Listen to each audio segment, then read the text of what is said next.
C'est une institution, un monument de notre gastronomie locale, l'auberge du Pont de Collonges, restaurant emblématique de Paul Bocuse. Il fête ses 100 ans. Alors cette semaine, on vous propose toute une série de reportages sur BFM Lyon pour vous plonger dans l'histoire de cette maison d'exception. Aujourd'hui, on remonte le temps. Comment le restaurant est né? Comment est-il passé de simple auberge à table étoilée? Reportage d'Arthur Blé. C'est un restaurant à l'histoire centenaire. Une petite guinguette devenue le symbole de la cuisine française.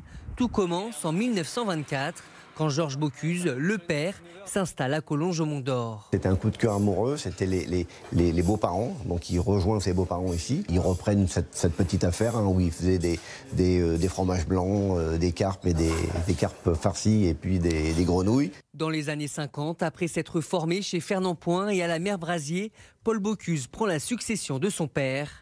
À la tête des fourneaux, sa cuisine séduit et les distinctions s'enchaînent.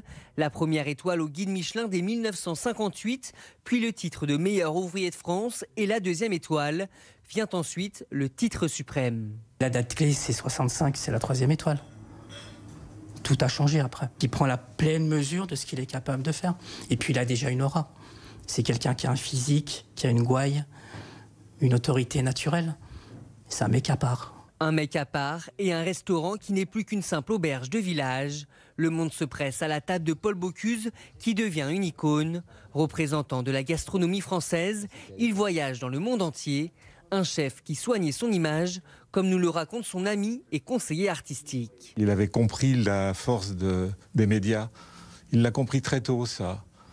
Que c'était les médias qui allaient lui amener les gens à la maison. Il s'était fixé un but.